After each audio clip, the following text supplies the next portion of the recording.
So, kamusta po mga Streetwise? Ako po si Takero Miyamoto at welcome po sa aking munting channel.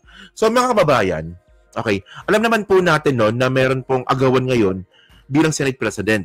No? At ang matunog nga po talaga na naglalaban ngayon, si Cheese at saka si Tito Soto. Ngayon, ang malupit dito mga kababayan, meron pong pasabog si Tito Soto, no, kahit hindi pa po siya senador. Kasi si Tito Soto mga kababayan, hindi pa po siya senador ngayon. Sa June 30 pa. Oh, ngayon alam niyo kung napasabog ni Tito Soto. Hindi talaga umuusad yung impeachment. Hindi as in hindi talaga sa Senado. So paano ko nasabi ito? Balita ito from Politico. Tignan niyo ha. Oh, grabe, sabi ito ni Tito Soto. Exposes extent of Chis Escudero's delaying tactics on VP Sara impeachment. Si Tito Soto na may sabi nito ha, tandaan niyo ha. No? Na talagang tarantado po talaga yung si Quezon po na yan. Oh, tandaan po natin mga kababayan no, na yung impeachment complaint po kay Sara noong February pa lang po nasa Senado na. Pero hindi po ito ubusan sa Committee on Rules. Ibig sabihin nakabinbin lang doon. Kasi dapat man lang kasi mga kababayan na ipasa po ito sa Committee on Rules para malaman kung anong klaseng rules ba ang gagawin pag ipasa na po yung impeachment trial nga po ni Sara sa Senado. Tingnan niyo kung gaano katarantado to, no? At kilala niyo kung sino kasabwat. Yung balimbing. Oh, yung kasabwat po ni Chis Escudero para po ma-delay yung impeachment ni Sara Duterte, yung senador po na balimbing. Buwa ka ng ina ka, binoto pa kita, hayop pa talaga. So sabi dito, no, oh. Tito Soto yan, ha? O, sabi dito, impeachment complaint against Vice President Sara Duterte has yet to advance in the Senate despite being transmitted by the House of Representatives last February. Tandaan nyo, ha? February pa po na ipasa yung impeachment complaint kay Sara. Oh. Makita niya, alam niyo na kung sino. Gago nga. Walang iya ka talaga. Oh, sabi dito, Senator-elect Vicente Soto disclosed on Twitter, no? On Tuesday, June 3, kahapon, that articles of impeachment transmitted by the House on February 5, na-transmit na to noong February 5, ha? Just before the congressional break, have not been referred to the Senate Rules Committee. Wala talaga. Hindi talaga pinasa. Andun lang nakatiwangwang. Gago, men. Ano bang plano ninyo talaga? Oh, ito sabi ni Tito Soto, ha? Oh, I just learned that the impeachment transmitted to the HOR last February has never been referred to the Senate Rules Committee. Ay, grabe. Soto posted. Oh, I just learned that the impeachment transmitted by the HOR last February has never been referred to the Senate Rules Committee. Ay, grabe. Oh.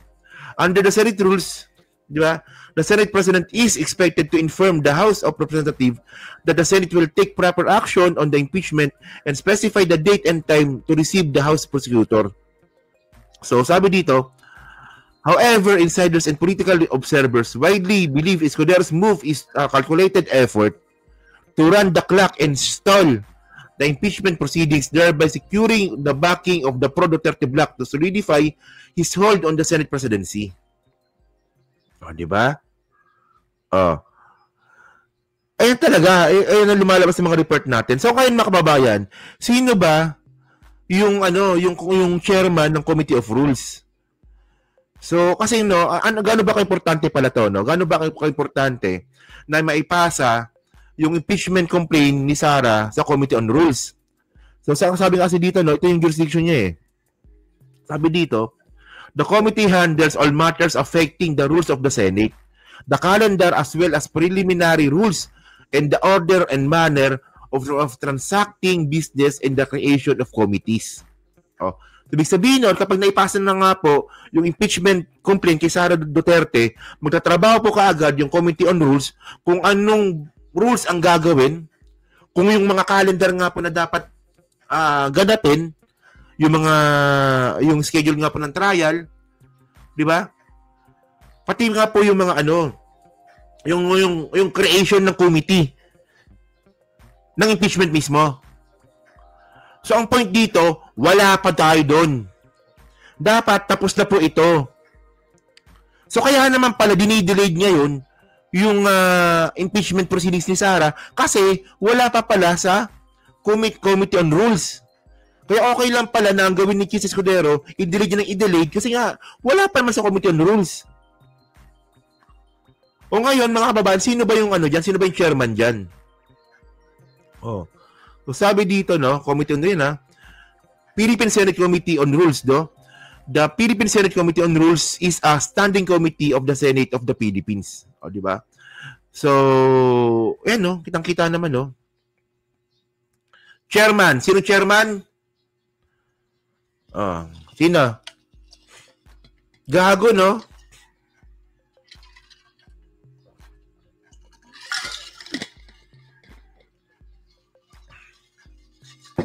Kaya pala nakikipagdebate si Tolentino kay Coco Pimentel. Isa pala siya sa mga tao na humaharang ng impeachment. Gago nga. PFP ka pa naman. Miyembro ka pa naman ng Partido Federal ng Pilipinas, ganyan ang ginagawa mo. Kaya ka natalo, balimbing ka eh. Alam niyo mga kababayan, okay na naman bumalimbing. Pero yung balimbing ka na ng balimbing, buha ka ng ina ka, tanga-tanga mo. Dating Aquino, naging Duterte. Tapos naging Marcos. Tapos balik sa Duterte ulit? Ganon? Diba? Ganon po ginawa ni Tolentino, Maka-Pinoy yan eh. O Pinoy. O Digong. Tapos nag-PFP, PBBM. Ngayon naman bumabalik na naman kay Duterte. Ano bang meron kay Digong? Nakakulong na nga yung tao. Buti nga natalo ka no? Ayun yung mga kababayan. Buti na lang kamo na booking ito ni Tito Soto. So ngayon mga kababayan, itong malupit. Itong pinakamalupit. No? Ito nakuha ko tong report na to from Bilyonaryo. Ito talaga yung pinaka-scheme talaga ni Quezon. Ano nyo to? Quezon, saan ba yun? Hindi ko na makita. Saan na yun? Ito ata yun eh. Sige. Bumuo sa Senado ang tinatawag na Escudero 11. Ang kanila raw pakay, kill the VP Sara impeachment. Pero wala diba? Sabi ko sa inyo, no? May grupong lumalabas ngayon yung Escudero 11. Tayo na talaga. Itong katotohanan na ayon kay Senate President Chis Escudero. Ang detalye sa agenda report ni Hannah T. Porsigido umano si Senate President Chis Escudero na patayin na ang impeachment trial ni VP Sara. Ito raw ang endgame ni Escudero para makuha ang suporta ng Duterte Bloc at manatiling Senate President sa 20th Congress. Ito rin daw ang dahilan kung bakit naurong ang pagbasa ng Articles of Impeachment laban kay VP Sara. Itinanggi naman ito ni Escudero. I don't see the connection whatsoever. No. Has nothing to do, especially given the fact that the 20th Congress will have a totally different composition. Sa naunang proposal ni SP Cheese, ngayong araw dapat dadating ang House Prosecutors sa Senado para ma-present nila ang mga reklamo laban kay VP Sara. Oo nga, no? Totoo nga to, no? Ginamit lang ni Tolentino ang WPS. Tingnan mo, no? Ginawa ni Tolentino, no? Kung kailan malapit na yung eleksyon, saka siya nag-WWPS para makakuha ng boto. Di ba?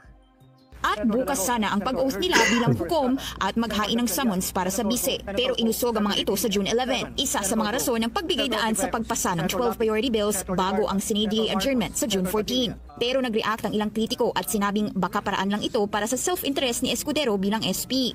At tuluyan ng itigil ang impeachment trial. Sa gitna ng pagkakabinbin, lumitaw sa isang politiko report na 10 senador ang sinasabing sumusuporta sa planong ilibing ang impeachment. Kabilang dito ang Duterte allies na sina Senador Bongo at Bato de la Rosa. So 5 na to, no? Teka lang, lakihan natin. So si Bongo, si Bato, si Robin, si Aimee, si JB. JB Ejercito talaga? At ilang fence-sitters. Nabansagan na sila bilang Escudero. Tama. Villanueva, Estrada, Wingetchal yan. Tapos yung mag-inang leprechaun, no? Si Villar, tsaka, si Mal, tsaka si Cynthia Villar. Escudero 11. Kailangan ni SP Cheese ng 13 out of 24 votes para ma-retain bilang SP sa susunod na kongreso. Sinusubukan pa ng Bilyonaryo News Channel kunan ng pahayag ang mga senador. Pero giit ni SP Cheese, wala namang nawala sa delay na ito. Again, walang mapapaboran ito. Wala rin Gago rin talaga to, no? Kayo ba naniniwala ba kayo dito? Na wala daw mapapaboran dito? Sinusubukan pa ng Bilyonaryo News Channel kuna ng pahayag ang mga senador. Pero giit ni SP Cheese, wala namang nawala sa delay na ito. Again, walang mapapaboran ito, wala rin itong masasaktan. Dahil ang pinaka-pwede lang naming magawa mula't mula ay mag-issue ng summons. So walang nawala, wala rin naidagdag. Walang binawian ng panahon, walang inambagan din ng Ang rin talaga to, no? Actually, mga kababayan, kung sa simula pa lang, hindi mo na dinelay yan, no February pa lang, tapos na to. Di ba yung impeachment trial, mga kababayan, inaabot lang po yan, pinakamatagal 2 buwan. Kasi po, araw-araw po yan, araw-araw po yung, yung trial na yan.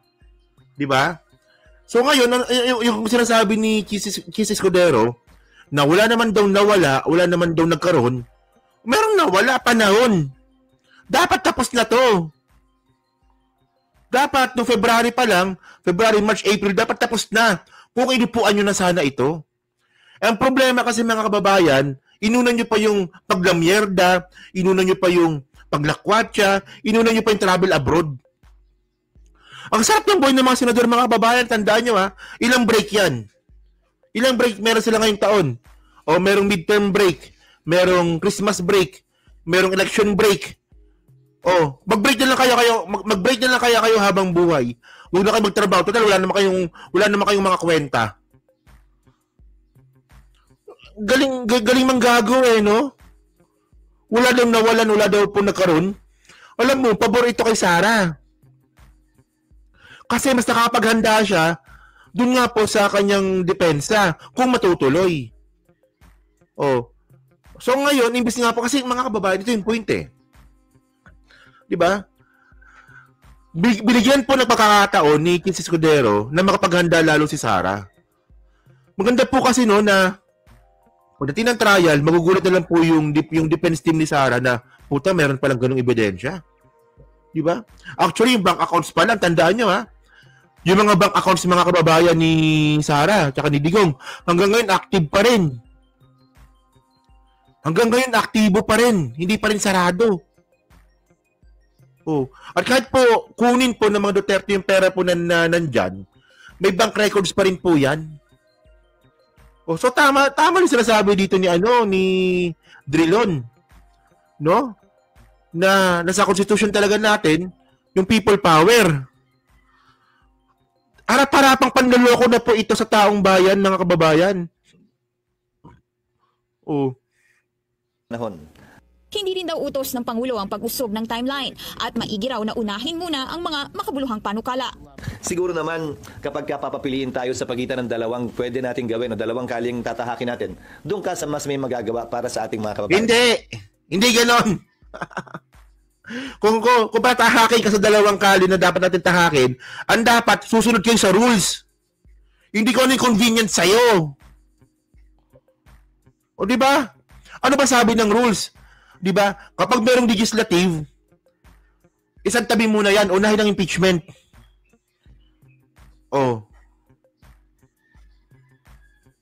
Napagdesisyonan ito ni SP last week matapos ang isang LEDAC meeting kasamang Pangulo. Sisikapin ng Senadong maipasa ang 12 bills bago mag-break. Kabilang dyan ang isang panukalang pagbawalan na ang pogo sa Pinas. Hanggang Sam ang binilang ko over the weekend. Pipilitin namin yung nananatiling 3. Pero kahit may June 11 proposed date na, hindi guaranteed na tuloy ito. Sa huli, ang plenaryo kasi ang magdedesisyon tungkol dito. Kung may magmosyon na ipahinto ito, idadaan ito ng Senado sa pagboto sang-ayon sa Senate rules. Okay sa nyo, di ba? Putangin na mo talaga. Ako, ayoko magmura, pero pag ganito po talaga, nakakamura na talaga. Ngayon, may sinasabi na ngayon si Chis Escudero na posibleng hindi na talaga matuloy yung impeachment kasi nga po, pagbabasihan na po ito. At sino yung nandun? Senate of Rules. Sino nandun? Si Tolentino. Ayan